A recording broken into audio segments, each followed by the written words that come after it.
Boa noite, meus irmãos, graça e paz. Sejam todos muito bem-vindos a mais um culto de estudo bíblico com o irmão Moacir Júnior. É um prazer estar aqui com todos vocês.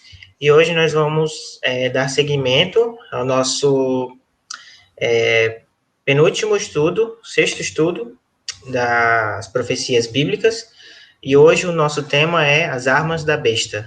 E de já, nós já agradecemos a participação do irmão Júnior, que é quem está ministrando esses estudos a nós. Nós louvamos a ele, louvamos ao Senhor pela vida dele. Então, vamos orar para dar início a esse momento. Senhor, meu Deus, meu Pai, muito obrigado, Senhor, por tudo que tu fizeste por nós. Nós, Senhor, bendizemos o teu santo e excelso nome. E nós te pedimos que tu esteja no controle, Senhor, deste momento, para que nós, Senhor, por meio do Teu Espírito Santo, possamos, Senhor, entender mais, Senhor, a respeito das Tuas Escrituras, para que, assim, nós nos preparemos melhor, Senhor, nós nos preparemos mais para o grande dia, Senhor, o dia do juízo final, o dia em que o Teu Filho voltará, Senhor, e virá nos buscar. Então, Senhor, abençoe a vida do irmão Júnior, que ele seja, Senhor, Teu servo, que ele esteja em Tuas mãos para ministrar esse estudo a todos nós. Abençoe aqueles que estão em casa, Senhor, nos assistindo. O Senhor possa estar abrindo, Senhor, as suas mentes para entender, Senhor, todos esses temas e assuntos que vão ser tratados aqui. Muito obrigado, Senhor, em nome de Jesus. Amém. Então, irmão Moacir, pode Amém. iniciar. Amém.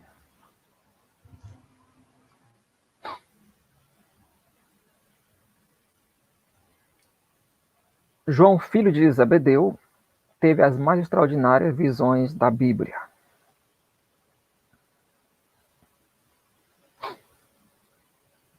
É impossível nós não nos impressionarmos com as profecias do Apocalipse. No capítulo 13, o profeta João ele vê a mais terrível das feras, assustadora, mas aparentemente ele não se abala. O susto maior dele é quando ele vê uma mulher montada sobre a fera, conforme você vê em Apocalipse 17. No capítulo 13, ele vê uma besta se levantando do mar, ele descreve a besta, mas não se assusta. Mas no capítulo 17, quando ele vê uma mulher montada na besta, ele fica assustado, muito espantado. Por quê? Será que a mulher é mais horrível do que a fera? Não. A verdade, meus caros amigos, é que esta mulher é muito mais perigosa, é muito mais letal do que a besta. Senhoras e senhores, nesta noite, o Arquivo 7, em parceria com a primeira igreja cristã evangélica de Grajaú, no estado do Maranhão, apresenta as 7 peças do quebra-cabeça dos tempos finais. Nosso seminário sobre profecia bíblica. Os atores e o palco para a batalha final. Nós temos estudado algumas semanas, peça por peça. A primeira foi Israel, a segunda, Jerusalém, a terceira, a besta, a quarta, o reino da besta, a quinta, a tecnologia da besta. O irmão Antônio ele se confundiu no início, quando ele anunciou o tema desta sexta parte, porque a gente tinha feito uma mudança algumas semanas atrás, temática. Ele disse que o tema seria as armas da besta, mas esse tema a gente juntou com o da semana passada, e hoje o nosso tema será a sexta peça do quebra-cabeça dos tempos finais, Babilônia, a noiva da besta. A mulher mais terrível, mais assustadora da Bíblia. E também podemos dizer que a mulher mais polêmica da Bíblia. Falar sobre Babilônia é procurar polêmica, causar debate, porque é um tema muito complexo. Mas eu tenho me debruçado sobre isso durante vários anos. Mesmo assim, é claro, mesmo que eu estude esse assunto há 30 anos, ainda tenho muita dúvida a respeito. Mas tudo que eu já coletei a respeito são evidência suficiente para a gente ter uma ideia do que essa mulher significa. Procurei deixar de lado qualquer suposição sem base e fui buscar exatamente o que a Bíblia diz sobre Babilônia. Quem é ela? O que é ela? Em Apocalipse 17, nós lemos: veio um dos 7 anjos que tinha as 7 taças e falou comigo dizendo: vem, mostrar-te-ei a condenação da grande prostituta que está assentada sobre muitas águas, com o qual se prostituíram os reis da terra, e os que habitam sobre a terra se embriagaram com o vinho da sua prostituição. Então ele me levou em espírito a um deserto, e vi uma mulher montada numa besta cor de escarlata, que estava cheia de nome de blasfêmia, e que tinha 7 cabeças e 10 chifres. É uma visão incrível, assustadora, inimaginável. A mulher estava vestida de púrpura e de escarlata, e adornada de ouro, pedras preciosas e pérolas. Tinha na mão um cálice de ouro cheio das abominações e das imundícias da prostituição. Na sua testa estava escrito um nome simbólico: a Grande Babilônia, a mãe das prostituições e das abominações da terra. E vi que a mulher estava embriagada com o sangue dos santos e com o sangue dos mártires de Jesus. Quando a vi, maravilhei-me com grande admiração. Algumas traduções dizem o seguinte: quando a vi, me espantei com grande espanto. João não disse coisa parecida quando viu a besta. No capítulo 3 de Apocalipse, ele vê a besta, descreve, viu uma besta levantada do mar, tinha 7 cabeças, 10 chifres, a boca parecia de leão, os pés como de urso, o corpo como de leopardo. Mas ele não disse que se assustou, se admirou. Mas quando ele vê a mulher montada na besta, ele tomou um susto. Por quê? Qual a razão do susto do profeta? Afinal, quem ou o que é Babilônia? Alguns fatos sobre esse tema.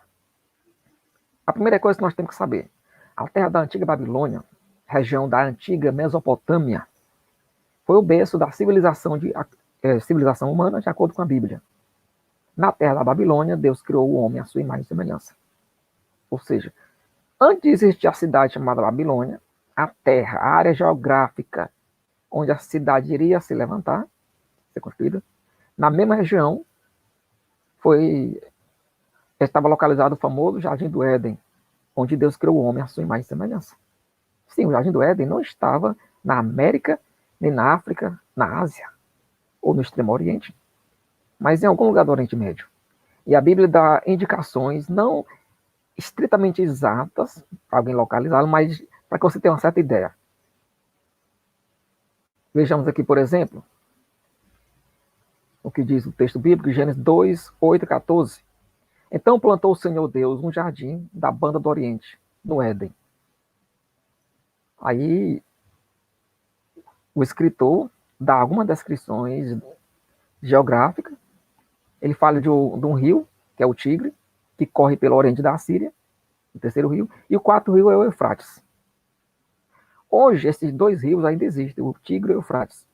Eles cortam o Iraque, eles nascem ali na fronteira, na Turquia, passa pela Síria, desce no Iraque e deságua no Golfo Pérsico. Ou seja, o rio Eufrates e o rio Tigre estão ligados a pelo menos 4 países do Oriente Médio: Irã, Iraque, Turquia e Síria. E eles passam exatamente pelo Iraque. Existem algumas histórias envolvendo arqueólogos que encontraram pistas de mais 2 rios subterrâneos. E a Bíblia fala que o Éden era cortado por 4 rios: o Gion, o Pison, o Tigre e o Eufrates. Desses 4, somente o Tigre e o Eufrates existem até hoje. Então são 2 rios muito antigos. Talvez a mesma idade do Nilo, que também é outro rio antigo. Bom, então o fato é que a Bíblia localiza o Jardim do Éden em algum lugar na Mesopotâmia. O nome Mesopotâmia significa entre rios, porque a antiga terra da Babilônia, onde hoje é o Iraque, ficava localizada entre 2 rios. Então ali, de acordo com a Bíblia, floresceu a primeira civilização humana. Em algum lugar ali estava o Jardim do Éden, na região da Babilônia. Bom, o segundo fato que nós temos que saber sobre esse tema: na terra da antiga Babilônia nasceu a morte. Sim, pois a Bíblia diz: portanto, assim como por um só homem entrou o pecado no mundo, e pelo pecado a morte, assim também a morte passou a todos os homens, porquanto todos pecaram. Mas também foi a região do mundo onde nasceu a primeira criança. Então, lá no Éden, a morte entrou no mundo por causa do pecado, na antiga Babilônia. Então, se a morte entrou no mundo por algum lugar, foi, como eu digo, não foi na América, na África, na Oceania, na Europa, em algum lugar do Oriente Médio, especificamente na Mesopotâmia.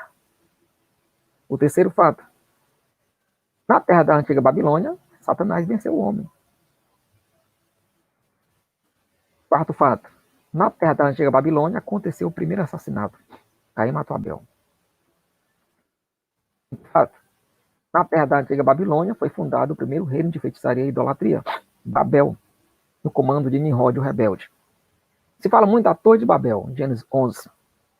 Mas Babel não era o nome da torre, era o nome da cidade onde levantaram a torre. Mais tarde, a palavra Babel gerou a palavra Babilônia. Na verdade, a palavra Babel ela não significa confusão, ela passou a significar confusão por causa daquela questão da língua que se confundiram ali. Mas o nome Babel originalmente significa a porta de Deus. A torre ela foi feita para uma espécie de santuário de adoração aos deuses. Os homens queriam fazer um santuário especial para os deuses. E era um dos objetivos da famosa Torre de Babel. Bom, naquela região ali se levantou o chamado, digamos, o primeiro anticristo da história, depois do dilúvio, Nimrod, o rebelde.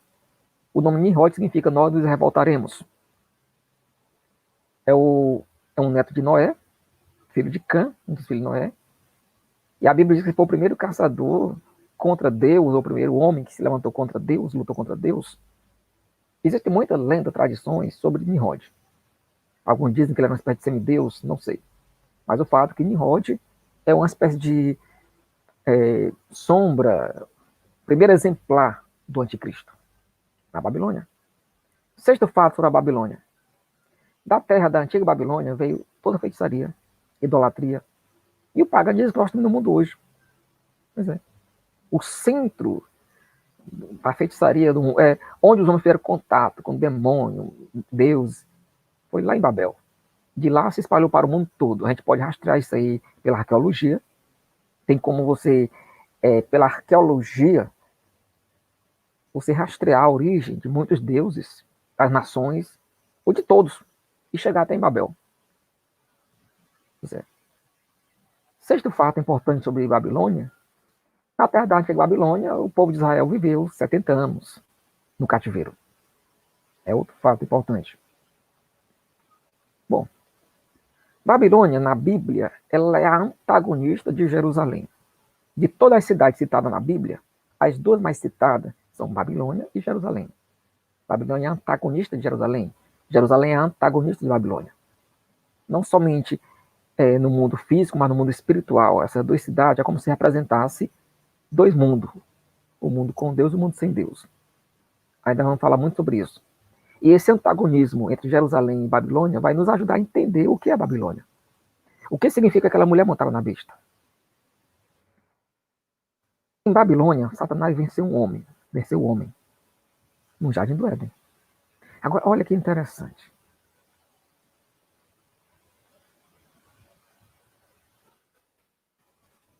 Se em Babilônia, ou na antiga terra da Babilônia, no Jardim do Éden, Satanás venceu o homem em um jardim, em Jerusalém, o homem, Jesus, venceu Satanás no Gólgota.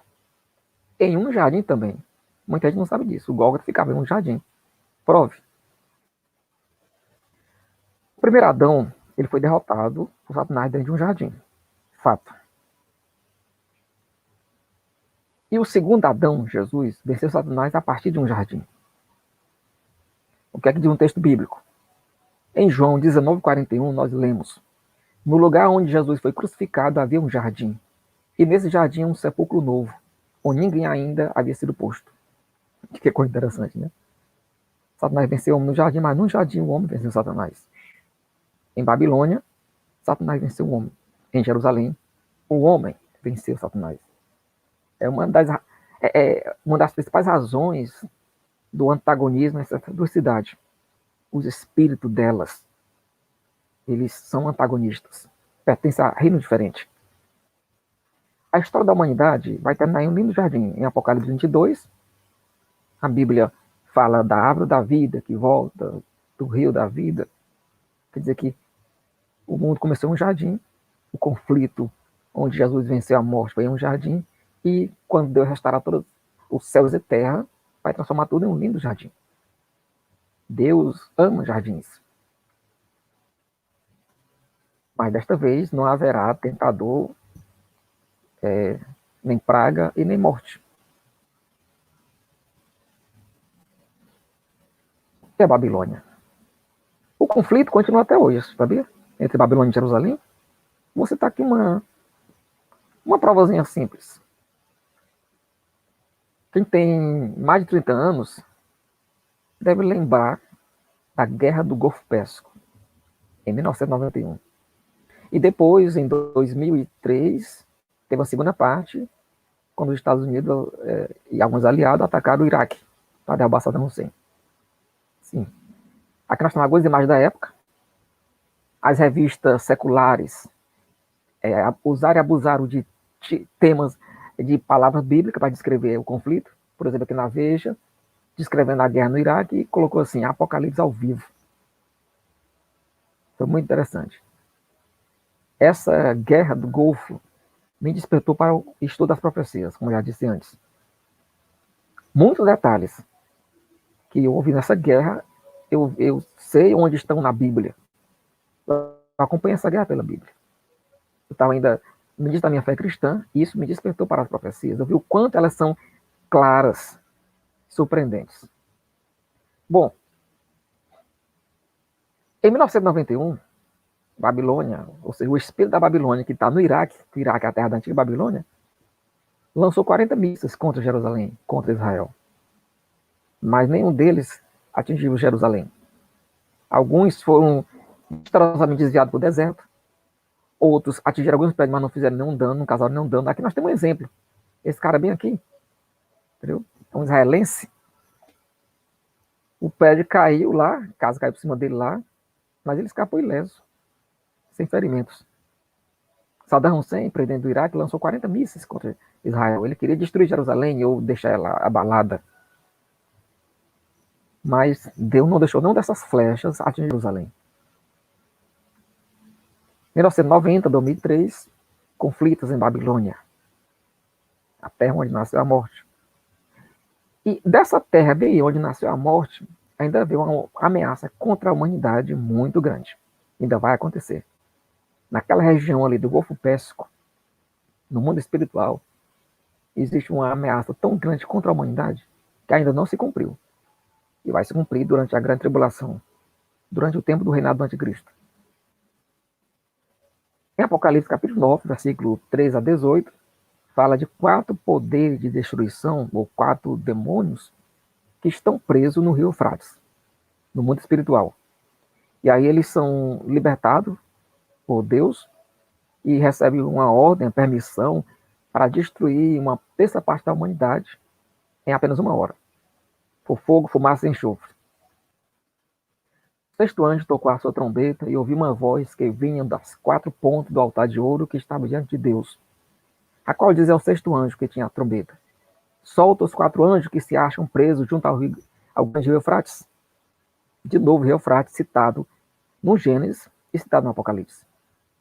Daquela região ali vem uma grande ameaça contra a humanidade. Foram soltos 4 anjos que haviam sido preparados para aquela hora e dia e mês e ano, a fim de matar a terça parte dos homens. Como eu expliquei na aula passada, certo? A Bíblia descreve aqui em Apocalipse 9 um holocausto nuclear. Aqui fala de armas nucleares, explosões nucleares, assim, que para destruir a humanidade, uma terça parte, em apenas uma hora, certo? Há 100 anos a gente não tinha como acreditar nisso. Hoje é perfeitamente possível. Em nosso planeta, nós temos mais de 40, aliás, nós temos mais de 500 ogivas nucleares com o potencial de destruir 40 planetas igual ao nosso. E essa estatística aqui é de alguns anos atrás. Hoje, a coisa está muito pior. Bom, não sei como é que isso vai acontecer, mas o fato é que naquela região ali do Iraque, da antiga Babilônia, vem essa ameaça. Mas Deus não vai permitir que o mundo seja destruído. Mas a terça parte vai. Também é bom a gente lembrar que o Iraque é uma das 7 cabeças da besta, como a gente viu nas aulas passadas. Então, Babilônia é uma das cabeças da besta. Só que Babilônia é muito mais do que o Iraque. Essa prostituta aí, montada na feira, chamada Babilônia Grande, ela é muito mais do que uma cidade, um reino, um país. Na Bíblia, Babilônia é muito mais do que uma cidade, meus amigos. Um sistema diabólico que se opõe contra Deus desde o princípio. Em Babel, se originou tudo que nós temos hoje de feitiçaria, de ocultismo, de paganismo, de magia negra. Podemos rastrear pela história, tudo veio de lá, em Babel. O primeiro culto satânico, o primeiro contato dos homens com o demônio depois do dilúvio, foi lá em Babel. E de lá se espalhou pelo mundo, com a confusão das línguas.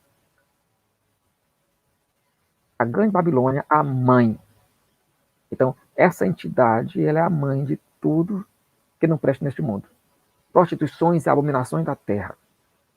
Essa palavra prostituição e abominações na Bíblia, no sentido espiritual, tem a ver com uma coisa que Deus odeia. Uma é a feitiçaria e a outra é a idolatria. Prostituição espiritual e abominação na Bíblia representa feitiçaria e idolatria. Eu vou provar. Toda religião falsa, toda doutrina anticristã, todo sistema contra Deus, repito, tem sua origem em Babel, Babilônia. Sistema, cidade, entidade, espírito. Babilônia é a junção de tudo isso. E é por essas razões que é tão difícil a gente entendê-la. Não é à toa que o seu nome se relaciona com um verbo hebraico que significa confusão. Por isso, a melhor forma da gente entender o que é a prostituta Babilônia é a gente conhecer o oposto dela. Muitas vezes é uma técnica muito boa para você conhecer bem uma verdade. Aí você vai ver o oposto dela. Ou melhor dizendo, para você conhecer a forma de uma mentira, deve conhecer o oposto dela, que é a verdade. E é bem melhor conhecer a verdade do que a mentira. Tem gente que perde muito tempo procurando conhecer a mentira. Não, conheça a verdade. E quando a mentira se manifestar, você vai saber. Eu ouvi falar que nos Estados Unidos, algumas associações bancárias, elas têm o seguinte princípio para quando vão treinar os funcionários a detectar dinheiro falso. Os funcionários passam a maior parte do tempo lidando com o dólar verdadeiro, estudando tudo sobre o dólar verdadeiro, como ele é feito, cada pedaço. Depois de algum tempo, o pessoal pega algumas notas falsas e joga no meio das verdadeiras. E desafia os funcionários a identificar.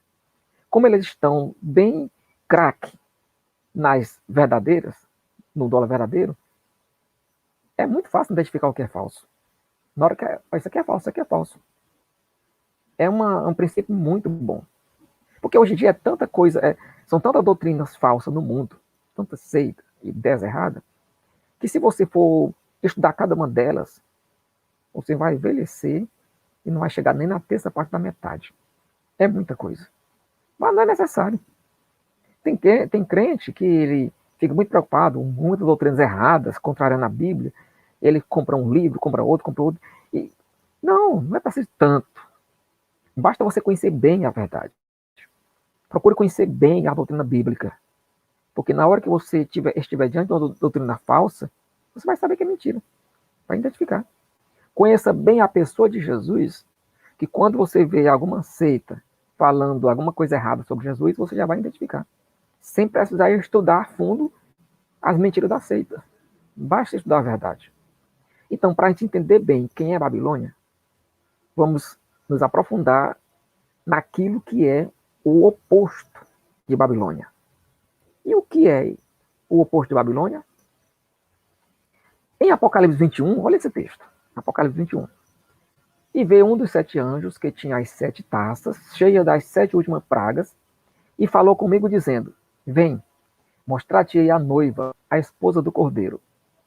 E levou-me em espírito a um grande alto monte, e mostrou-me a santa cidade de Jerusalém, que descia do céu da parte de Deus, tendo a glória de Deus, e o seu brilho era semelhante a uma pedra preciosíssima, como se fosse jaspe cristalino.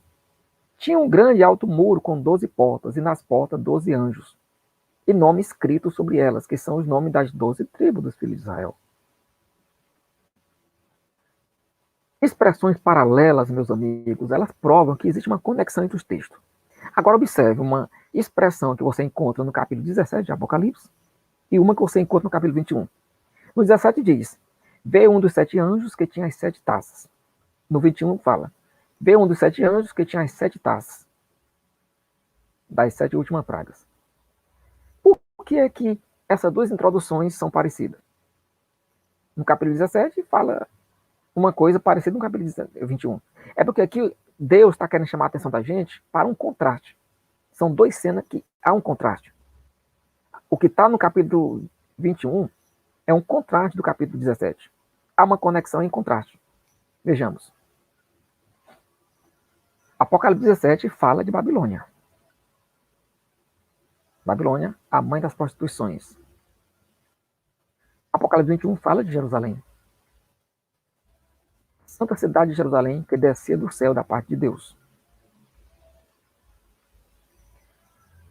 A sessão sobre Babilônia, lá em Apocalipse, ela é encerrada de forma parecida com o final da sessão sobre Jerusalém. Olha só.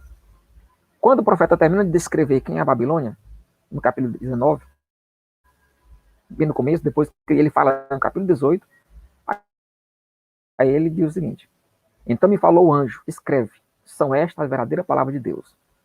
Em Apocalipse, depois de descrever a noiva do Cordeiro, temos uma frase parecida. O anjo me disse ainda: estas palavras são fiéis e verdadeiras. Então, Deus quer chamar a atenção da gente para um contraste aqui. Há uma conexão temática entre a cena da mulher montada na besta e a cidade que desce do céu, a noiva do Cordeiro. Babilônia é o oposto de Jerusalém. Se existe uma Jerusalém física, existe uma espiritual. Se existe uma Babilônia física, existe uma espiritual. Primeiro contraste: prostituta versus esposa santa. Sobre a Babilônia está escrito em Apocalipse 17. Vem, vou te mostrar a condenação da grande prostituta. Sobre Jerusalém está escrito em Apocalipse 21. Vou te mostrar a noiva, a esposa do Cordeiro. No contraste: deserto e alto monte. Babilônia estava num deserto. Jerusalém, num grande alto monte. Terceiro contraste: blasfemadora versus santa. Babilônia estava montada numa besta cheia de nome de blasfêmia. Jerusalém é chamada de santa cidade. Quarto contraste: terrena e celestial. Babilônia é descrita como se prostituindo com os reis da terra, sobre a terra ou num deserto. E Jerusalém desce do céu. Quinto contraste: glória mundana versus glória celestial. A Babilônia está vestida de púrpura, escarlata, adornada de ouro, pedra preciosa, pérolas. Jerusalém está vestida da glória de Deus. Sexto contraste: noiva da besta e noiva do cordeiro. Babilônia, montada na besta. Jerusalém, esposa do cordeiro. Besta e cordeiro. Uma fera selvagem versus uma das mais mansas criaturas da terra, ou um dos animais mais mansos da terra. O cordeiro de Deus contra a besta. Em Apocalipse, Jesus é chamado de cordeiro 28 vezes. É o cordeiro contra a besta.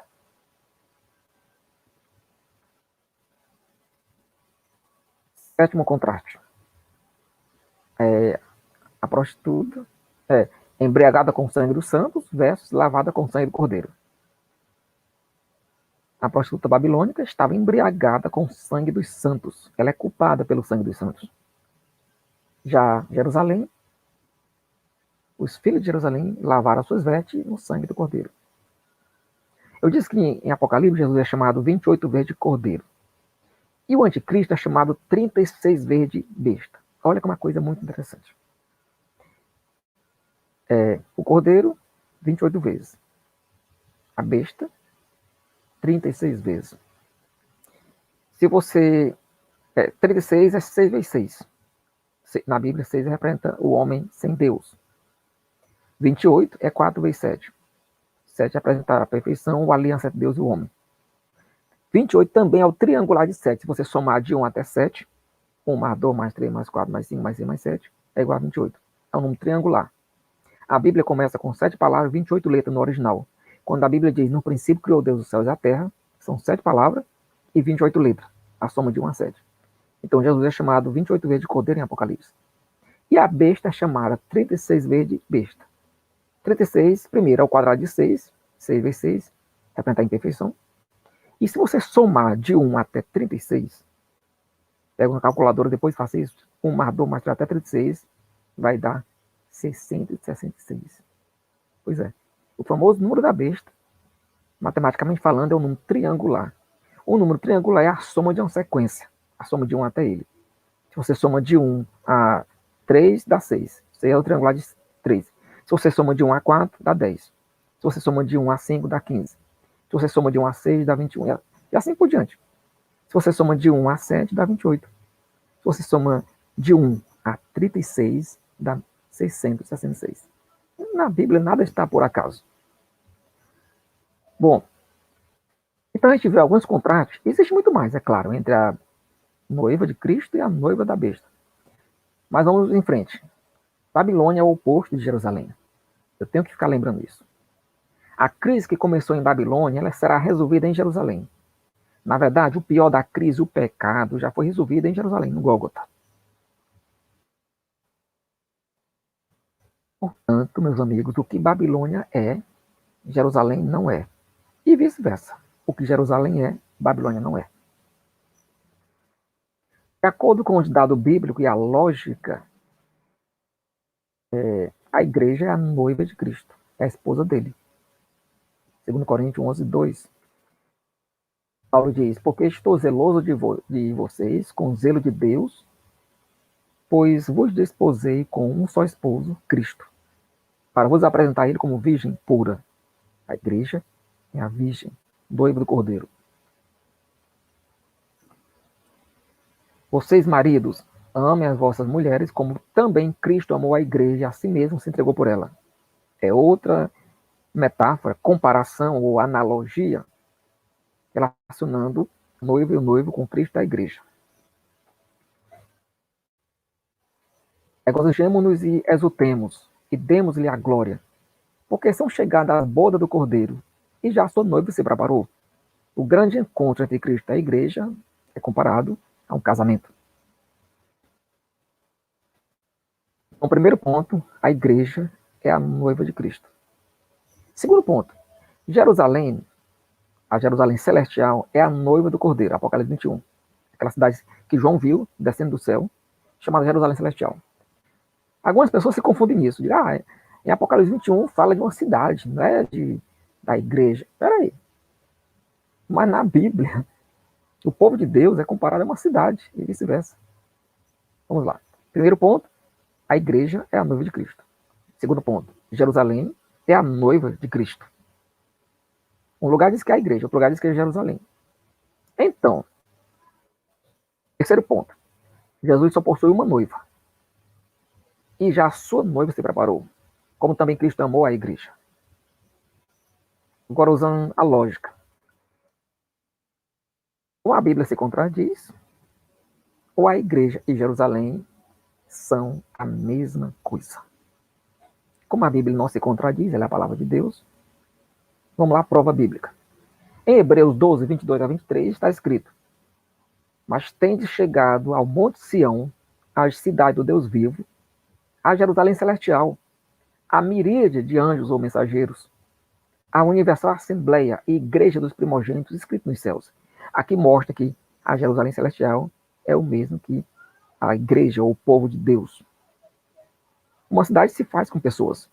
Então, Jerusalém representa a noiva do Cordeiro, porque a noiva do Cordeiro é Jerusalém, que será formada pelo povo de Deus. Não há complicação nisso aqui. A Bíblia também diz: nos ressuscitou juntamente com ele, e com ele nos fez sentar nas regiões celestiais em Cristo Jesus. Então, espiritualmente, nós já estamos em Jerusalém Celestial. Espiritualmente. Nós estamos sentados nas regiões celestiais. Mas um dia estaremos lá, literalmente. No plano terreno, a igreja de Jesus ela foi gerada em Jerusalém, terrena, em oposição à igreja anticristã, que foi gerada onde? Em Babel. De maneira geral, meus amigos, só tem duas igrejas, a verdadeira e a falsa. A falsa foi gerada em Babel, a oposição contra Deus. E a verdadeira foi gerada em Jerusalém. No mundo físico, Babilônia e Jerusalém já lutaram muito na história. No mundo espiritual, continuam lutando.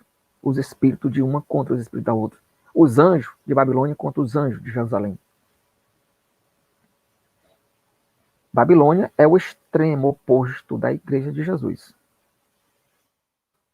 Mas, afinal, o que é a igreja de Jesus? Que há muita confusão sobre isso.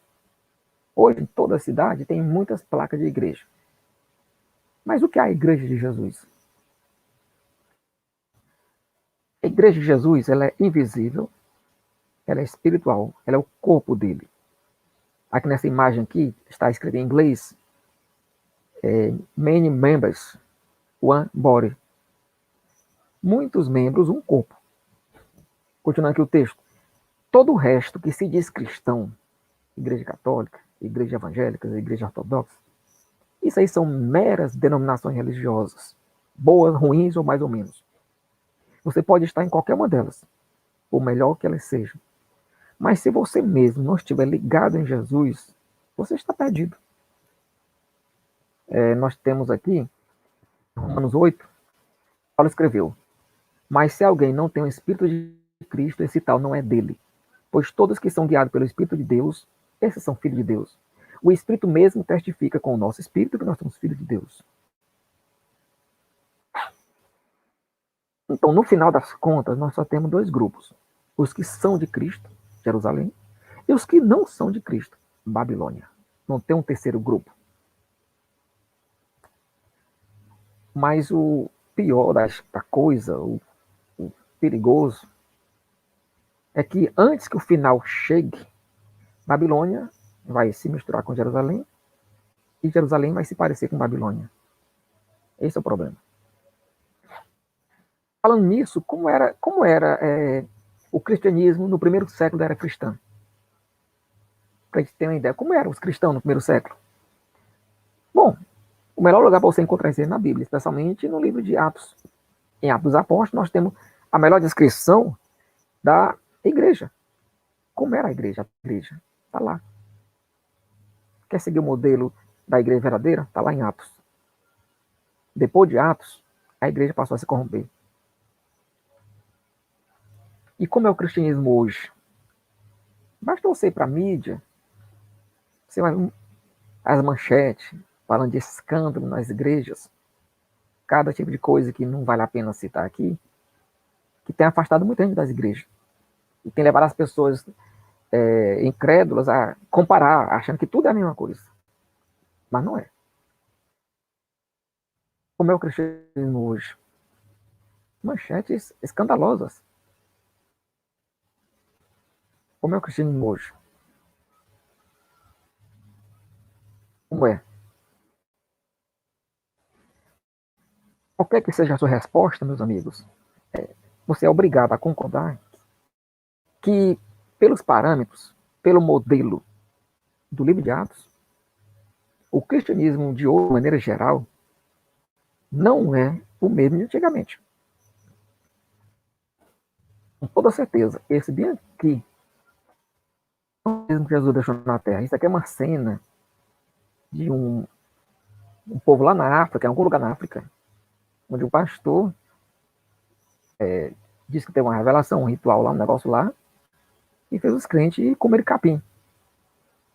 vai dizer que eles estavam se alimentando da palavra de Deus. Foi algum ato profético ali, maluco ali. E a imprensa divulgou isso aqui, o pessoal zombaram, ridicularizaram. E nós temos hoje, só no Brasil mesmo, nós temos cada cena, cada bizarrice gospel no YouTube que você fica corado de vergonha. É o cristianismo hoje. Babilônia entrou dentro de Jerusalém, bagunçando um bocado. E em outro lugar, Jerusalém está querendo se parecer com Babilônia. Mas não há motivo para se desesperar. Se Deus fosse descrever o cristianismo hoje com apenas uma palavra, que palavra ele usaria? Tipo assim, você vai conversar com Deus, Senhor, olhando para essa bagunça toda aí no mundo evangélico, cristão, que palavra, só descreve isso aí tudo com uma palavra só. Está bem aqui em Jeremias 3:3. Quando Israel se corrompeu, Deus olhou para Israel e disse: tu tens a testa de uma prostituta e não queres ter vergonha. Deus literalmente chamou o povo dele de prostituta sem vergonha. Olha aqui. Olha que ponto vai acontecer. Mas por que esse termo? Quando Deus chama o seu povo de prostituta, ele quer dizer o quê? Claro, Deus preza tanto o amor entre um homem e uma mulher, que ele faz disso uma comparação do relacionamento com o seu povo. O casamento é uma instituição divina. Hoje está havendo um ataque de Satanás, usando o movimento de todo lado aí, para acabar com a família tradicional contra o casamento. Porque ele sabe que o casamento tradicional é uma representação profética do relacionamento de Deus com o seu povo, e Cristo com a igreja. O grande encontro, como já dissemos, entre Jesus e a sua igreja é comparado a uma grandiosa festa de casamento. Trocar Deus por ídolos e falsos deuses é como se prostituir. Alguns textos na Bíblia. Para que não façam aliança com os habitantes da terra, a fim de que, quando se prostituírem após os seus deuses e sacrificarem aos seus deuses, tu não seja convidado por eles e não coma no seu sacrifício. Se prostituir após os seus deuses. Naquela época, quase todos os centros de adoração aos deuses falsos envolvia prostituição, chamada prostituição cultual. Havia várias sacerdotisas que faziam parte do culto, elas terem relações sexuais com os homens. Não é de admirar que esses cultos eram muito concorridos. Eu não vou citar todos os textos na íntegra, por questão de tempo, vou só dar ênfase ao que está marcado aqui, destacado. Se prostituírem após os seus deuses, prostituam após os seus deuses, então, de novo, ligando a prostituição com idolatria. Diz o Senhor a Moisés: eis que dormirás com teus pais. E este povo vai se levantar e vai se prostituir, indo após Deus estranho. Prostituição na Bíblia, na linguagem espiritual, significa deixar Deus e adorar os ídolos ou deuses falsos. Contudo, vocês não deram ouvido nem aos seus juízes, pois se prostituíram após outros deuses e os adoraram. Depois da morte de Gideão, os filhos de Israel tornaram a se prostituir após os Baalins e se puseram a Baal Berite por Deus. Puseram a Baal Berite por Deus. Como se fez? Aqui Deus está lamentando sobre Jerusalém. Como se fez prostituta a cidade fiel. Ela que estava cheia de retidão. A justiça habitava nela, mas agora, homicidas. Então a linguagem é pesada. Pela leviandade da sua prostituição, Israel contaminou a terra, adulterou com a pedra e com o pau, ídolos de pedra e de pau. Portanto, as profecias revelam, você pode ler depois no livro de Oséias, quando o casamento de Oséias é um caso real, uma profecia chocante do que Israel estava fazendo com Deus, e as profecias revelam que o que aconteceu com Israel vai acontecer com a igreja cristã. Não é segredo, em qualquer livro de história do cristianismo, que você vai ver coisas escandalosas, tem 2000 anos de história do cristianismo. Quando a igreja de Cristo, visível, se corrompeu várias vezes, fazendo alianças escandalosas com os reis da terra. Eu quero que você preste atenção no que eu disse aqui. A igreja de Cristo, visível. Olha só essa expressão, visível. Por que eu estou chamando atenção para isso aí? É só nós compararmos o cristianismo de hoje com o primeiro, ou do século I, para a gente ver que as profecias acertaram em cheio, o tanto que a igreja mudou. A igreja visível tornou-se uma prostituta.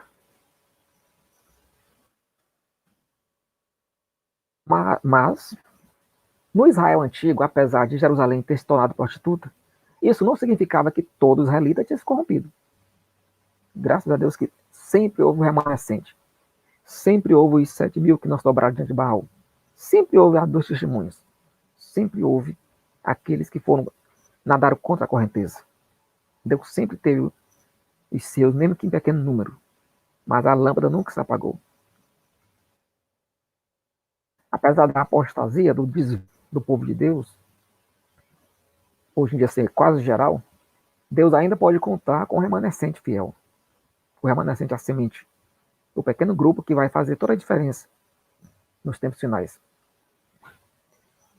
Para a igreja de Sardes, em Apocalipse, estava havendo um problema lá dessa igreja, que ela estava espiritualmente morta. E aí Jesus lamenta que ela está espiritualmente morta, mas ele diz essa frase bem aqui, que está destacada aqui em vermelho, mas também tens em Sardes algumas pessoas que não contaminaram as suas vestes, e comigo andarão vestidas de branco, porque são dignas. Então, no meio dessa babilonização toda do cristianismo, Deus tem os seus fiéis, onde você nem imagina. Sim, mas não haja confusão sobre a igreja se tornou prostituta, como assim? Eu vou apresentar aqui 7 verdades proféticas envolvendo o tema igreja prostituta. Primeiro, a noiva de Cristo é a igreja invisível. Segundo, a igreja invisível ela pode ser encontrada dentro da igreja visível, mas jamais o contrário. Ou seja, se você visitar uma denominação religiosa qualquer, no final de semana, está ali o povo adorando a Deus, mas naquele meio ali tem 2 tipos de igreja. Tem a igreja verdadeira e a falsa. A verdadeira ela é invisível, só Deus sabe, só Deus vê. Mas a falsa está ali, que se manifesta pela igreja visivelmente, pelos seus atos. Terceira verdade aqui, a igreja invisível, ela nunca se prostituiu, nunca vai se prostituir. A noiva de Cristo, ela é perfeita, ela é pura, ela é virgem. Mas aquele que se diz noiva de Cristo e não é o que se corrompe. As pessoas são chamadas para o evangelho. Mas aí, no final haverá essa divisão. Nem tudo é trigo. Tem joio no meio do trigo. Terceira verdade, ou quarta, a igreja visível, ela se prostituiu várias vezes. E vai fazer isso até o fim. É quando a igreja visível, ela faz aliança com a política, procurando alcançar algum cargo e tal. Daqui a pouco a igreja está politiqueira e começa a haver confusão. É complicado isso aí. Em época de campanha política, de eleições, você vê muitas pessoas da igreja, elas têm um envolvimento tão grande, têm uma garra tão grande para defender os seus candidatos, e, infelizmente, não tem essa mesma garra para pregar o evangelho. Mas, para defender o seu candidato corrupto, muitas vezes, essa pessoa faz o diabo, certo? Mas, para defender o evangelho, ela não faz nada. Então, a igreja dos tempos finais, ela vai se corromper cada vez mais, mas Deus sempre vai preservar o remanescente. Cabe a você ser responsável para procurar fazer parte do remanescente. Na verdade, a igreja invisível ela será levada para os céus, mas a visível vai ser deixada para trás. Sexto fato, a igreja invisível ela busca a glória celestial. Ela pensa nas coisas de cima. Mas a visível não, ela busca a glória terrena. Paulo diz em 1 Coríntios 15, se nós esperarmos em Cristo só nesta vida, somos os mais miseráveis dos homens. A igreja visível, ela busca Cristo só nesta vida, só para esta vida. A igreja invisível, a noiva, ela vai além, ela sabe que o lugar dela é muito além das fronteiras da eternidade. Mas, na verdade, a igreja invisível, ela vai existir para sempre. E a visível vai ser destruída. Eu não citei nenhuma referência bíblica aqui, que eu tenho citado várias aí, estou fazendo só um resumo do que eu já falei. certo? Mas se você quiser detalhes, fique à vontade para depois se manifestar. O espanto do profeta. João viu a mulher montada na besta, ficou chocado. Por que esse espanto? Imagine a igreja de Cristo. Foi chamada para fazer a diferença neste mundo. Mas ela começa a fazer alianças com o mundo, com os reis da terra. Ela começa a negociar aquilo que não pode ser negociado. Começa a negociar o inegociável. Então, é como se a mulher, uma mulher muito bela, monta uma fera. Aí Deus fica admirado. Como assim? Como é possível isso? Como é que a igreja teve coragem de fazer isso? Como é que você, como crente, teve coragem de fazer esse acordo aí com o mal? Por isso que João fica chocado quando ele vê a mulher tranquila em cima da besta. Ela não está refém da besta. Ela está cavalgando a besta. Tranquila, à vontade.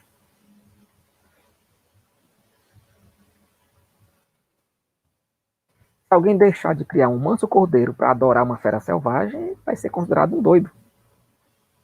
Isso não é normal. Da mesma forma, Deus se admira ao ver a noiva de Cristo, que possui cidadania celestial. Ele se admira quando ela se envolve e ama tanto os manjares deste mundo tenebroso. Mas repito, a igreja que se envolve é a igreja visível, que é cristã só de aparência. A invisível, ela não se corrompe. A crise no cristianismo hoje, meus amigos, ela envolve 3 áreas. Primeiro, crise moral, não tenho tempo para dar exemplos. Crise ética, não dá para citar muito exemplo aqui, mas depois no final eu vou deixar várias fontes para você consultar mais. Crise doutrinária, as crises que a igreja evangélica está enfrentando hoje, ou a igreja cristã de maneira geral. A noiva está sob ataque. Nas últimas 4 décadas, vários pensamentos estranhos, muito vindos de religiões e filosofias orientais, se infiltraram no cristianismo. Você vê a quantidade de doutrinas que vieram lá do Extremo Oriente, da Índia, do budismo, do hinduísmo, do ocultismo, que hoje estão disfarçadas de doutrina cristã, você vai ficar admirado.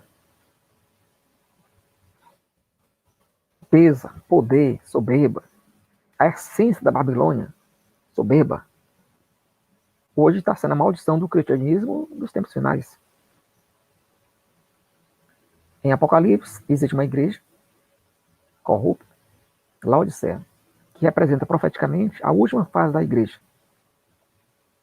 Laodiceia é como se fosse a Babilônia evangélica, Babilônia cristã, se é que isso é possível. Em Apocalipse, apesar dela estar espiritualmente morta, nua, ela diz o seguinte: eu sou rica, estou muito rica, eu não tenho falta de nada. A Jesus diz: tu não sabe que tu é pobre, miserável, cega, nua. As mesmas palavras, a mesma essência, o mesmo espírito, o mesmo caráter de Laodiceia é o da prostituta babilônica. Em Apocalipse 17, uma mulher rica, cheia de ouro, pedra preciosa, que não sente falta de nada. Em Apocalipse 18, ela até diz: eu estou sentado como rainha. Bom, até o fim dos tempos, Babilônia ela vai tentar seduzir o povo de Deus. É por isso que, quando a coisa vai apertando, no meio da tribulação, a Babilônia está para ser destruída. Aí vem um clamor do céu: sai dela, povo meu. Ela vai ser destruída.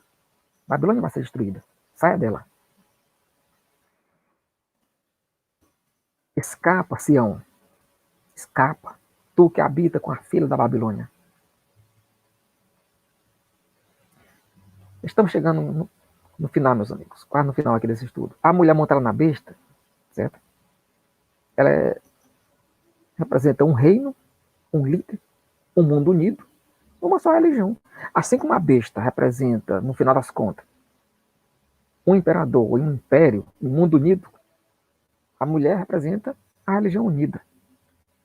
Durante muitos séculos, não tinha como, ninguém via no horizonte nenhum sinal, nenhum indício de que um dia as religiões iam sentar na mesma mesa, se juntar numa conferência.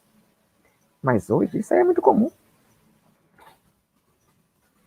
Em nome da paz mundial, muitos líderes cristãos estão dispostos a sacrificar a verdade. Hoje tem um chamado pluralismo religioso. Essa filosofia, ela se resume no seguinte: todas as religiões são verdadeiras e todos adoram o mesmo Deus. Estão espalhando essa filosofia, tentando inculcar na mente das pessoas, mas isso não é tão simples, não. Em 23 de agosto de 1948, em Amsterdã, na Holanda, a fundação do Conselho Mundial de Igrejas. Com sede em Genebra, Suíça, o CMI congrega muitas igrejas de denominações, representa mais de 500 milhões, 120 países. Inicialmente, o CMI tinha o objetivo de juntar só igrejas cristãs, que tinham como filosofia o cristianismo. Depois, foram ampliando e foram fazendo diálogo com outras religiões, até chegar no que é que nós temos hoje. Em 1986, em Assis, na Itália, houve um encontro mundial de orações. Quem convocou essa reunião? O Papa João Paulo II.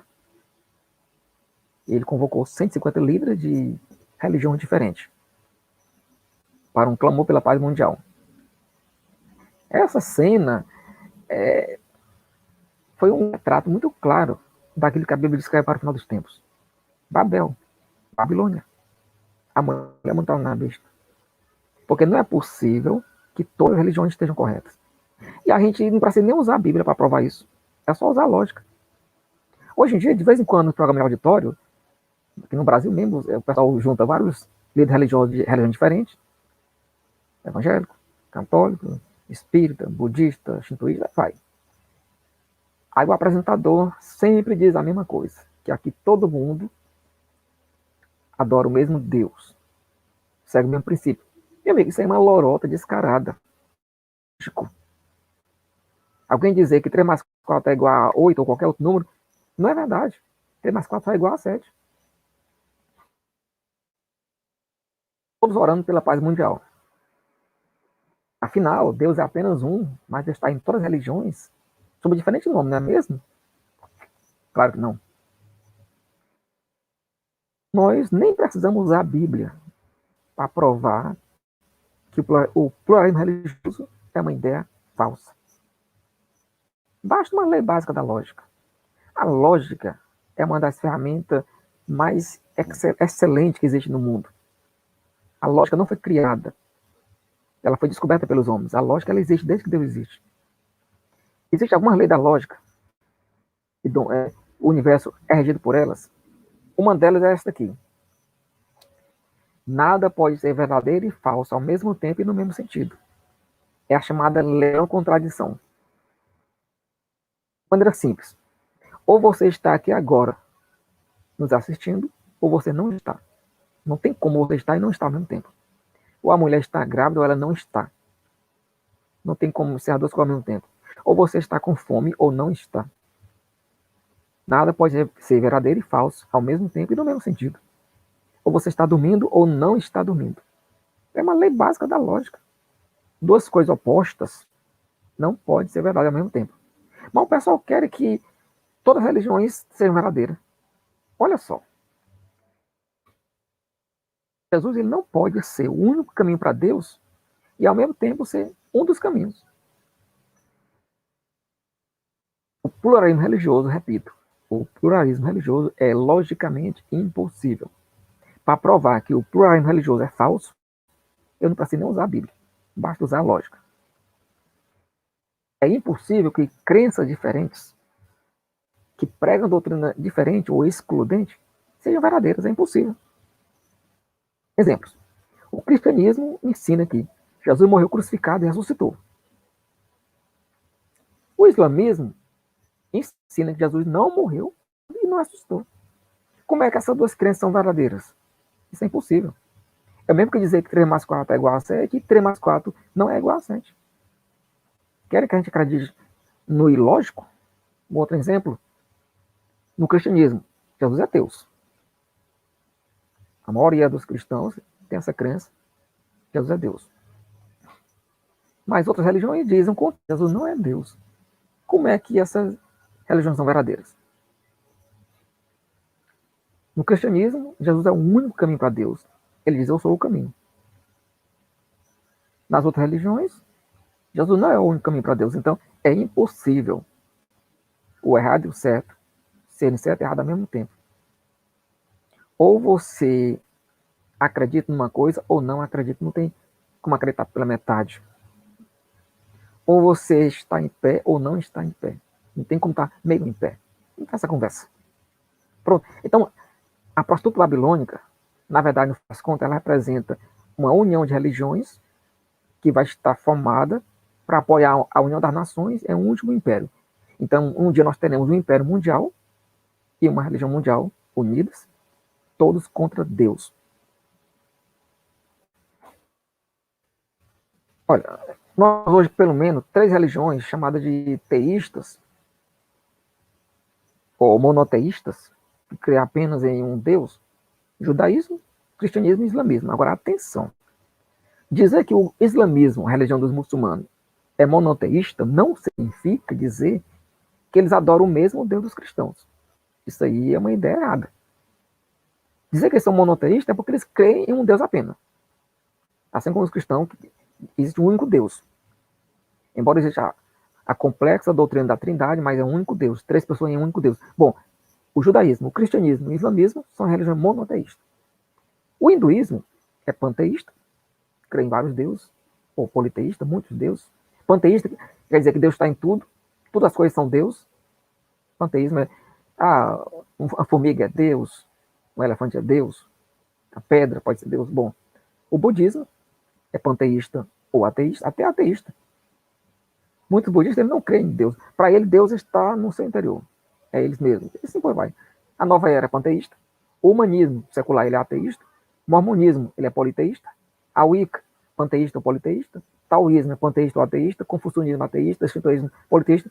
Como é que os representantes dessas religiões aqui não teístas estavam em 1986 em Assis, na Itália, ao lado de pessoas de religiões teístas, dizendo que tudo era a mesma coisa? Meus amigos, é chamar a gente de idiota. Não tem como ser a mesma coisa. É ilógico isso aí, é contraditório.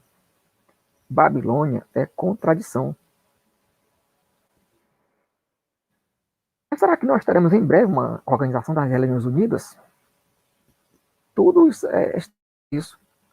Lembre-se, o Espírito de Babel ele já usou antes a união dos homens contra Deus. Em Gênesis 11, por exemplo, e era toda a terra de uma mesma língua e de uma mesma fala. E a mulher que você viu é a grande cidade que reina sobre as nações. Aqui está falando da Babilônia. Que cidade? Será que existe uma cidade literal que representa a Babilônia? Porque nós estamos vendo aqui, estamos descobrindo que Babilônia é uma entidade demoníaca que tem dominado os reinos durante décadas, séculos, milênios. Mas em cada época, esse espírito, essa entidade, se assentou, foi representado por uma cidade. Então, no futuro reino do anticristo, haverá uma cidade, uma capital do mundo, anticristã, contrária a Deus. Assim como um dia Jerusalém será a capital do mundo, governada por Jesus. Então, que cidade será a Babilônia de Apocalipse? Não é tão simples dizer que é. Hoje em dia há muitos estudos, há muito livro. Um diz que será Nova York, outro diz que vai ser Roma, Meca, na Arábia Saudita. Tem várias candidatas, certo? Mas não existe uma prova específica. Essa aqui. A gente pode ter alguma ideia. A lógica é clara. Se a mulher monta, isto é, ela domina, ela exerce o controle sobre a besta e, consequentemente, ela sobre as 7 cabeças da besta, sobre 10 chifres, o que significa a mulher montada na besta? Se a besta está entre os reinos do mundo. É claro que a mulher representa a religião falsa, dominando todos esses impérios. Isso significa que se as 7 cabeças da besta, como a gente já viu, for o Império do Egito, a Síria, Babilônia, Pérsia, Grécia, Roma e o último império, todo o espírito religioso deles é de Babel, é falso, é contrário a Deus. Não é por acaso que todos esses reinos perseguiram o povo de Deus. A mulher senhora desses reinos. Ela é chamada de senhora dos reinos, em Isaías 47. A mulher que você vê é a grande cidade que reina, domina os reis da terra. Enquanto Jerusalém não for a capital do mundo, no futuro reino de Cristo na terra, Babilônia vai dominar os reinos e nações. Ao sair de Babel, essa entidade diabólica, chamada Babilônia a Grande, passou a fazer uma turnê pelas nações, especialmente nas capitais dos impérios mundiais. Quando o império dominava o mundo, esse espírito ele se alojava na capital desse império. Vejamos aqui, concluindo, a mulher que você vê é a grande cidade, que domina os reis da terra. Porque todas as nações, olha isso, todas as nações foram enganadas pela feitiçaria dela. Quer dizer que todas as religiões mundiais estão contaminadas com essa ideologia que nasce em Babel. O poder que domina os reinos faz se rebelar contra Deus, mistura religião, política, feitiçaria. Na época de Abraão a Moisés, quem mandava no mundo? O Império Egípcio. Sua capital, Mênfis, depois Tebas. Quem era a Babilônia nessa época? A religião egípcia. Uma mistura de paganismo e ocultismo. Na época dos primeiros reis de Israel, quem mandava no mundo? O Império Assírio. Sua capital, Nínive. Quem era a Babilônia nessa época? A religião assíria. Recheada de paganismo e ocultismo. Na época do último rei de Israel, quem mandava no mundo? O Império Babilônico. Sua capital, Babilônia. Quem era a Babilônia nessa época? A religião babilônica, recheada de paganismo e ocultismo. Após o cativeiro babilônico de Israel, quem mandava no mundo? O Império Persa. Sua capital, Susa. Quem era a Babilônia nessa época? A religião persa, recheada de paganismo e ocultismo. No período interbíblico entre o Antigo e o Novo Testamento, 450 anos, quem mandava no mundo? O Império Grego. Sua capital, Atenas. Quem era a Babilônia nessa época? A religião grega, recheada, misturada de paganismo e ocultismo. Do ano 63 a.C. até o ano 395 depois de Cristo, quem mandava no mundo? O Império Romano. Sua capital, Roma. Quem era a Babilônia nessa época? A religião romana, recheada de paganismo, ocultismo. Nos anos 395, o Império Romano teve uma crise, se dividiu em duas partes, o Império do Oriente e do Ocidente, como a gente já viu nas aulas passadas. Nesse período de divisão, quem mandava no mundo? O Império Romano. Do Oriente, no Oriente, do Ocidente, no Ocidente. Suas capitais, Roma e Constantinopla. Quem era a Babilônia na época? A religião romana, recheada de ocultismo e paganismo. Época do último Império Mundial, o Anticristo, futuro. Quem vai dominar o mundo? O Império do Anticristo. Sua capital, para mim, por enquanto, é uma incógnita. Não sei, pode ser Roma, pode ser Istambul, pode ser Moscou. Moscou não tem nada a ver, não. Pode ser Bagdá, no Iraque. Pode ser Teherã, no Irã. Ou seja, não sei que cidade vai ser, mas eu tenho certeza que vai ser alguma cidade dentre as cabeças da besta. Por isso que eu não creio que vai ser Nova York, porque Nova York, os Estados Unidos não faz parte das 7 cabeças da besta.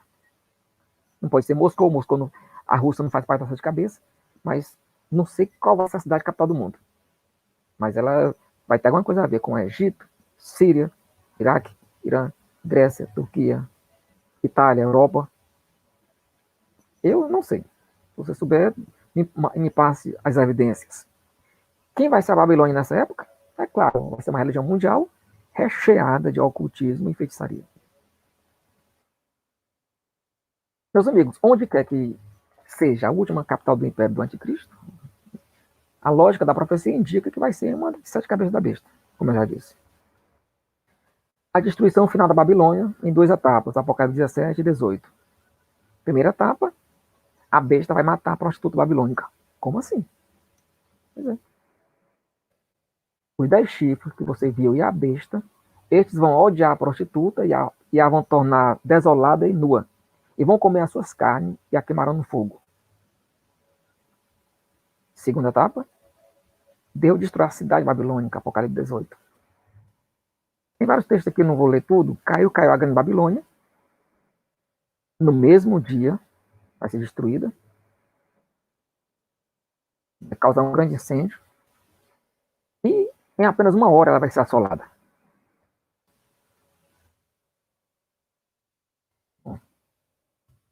Mas deixa eu dar um detalhe aqui mais.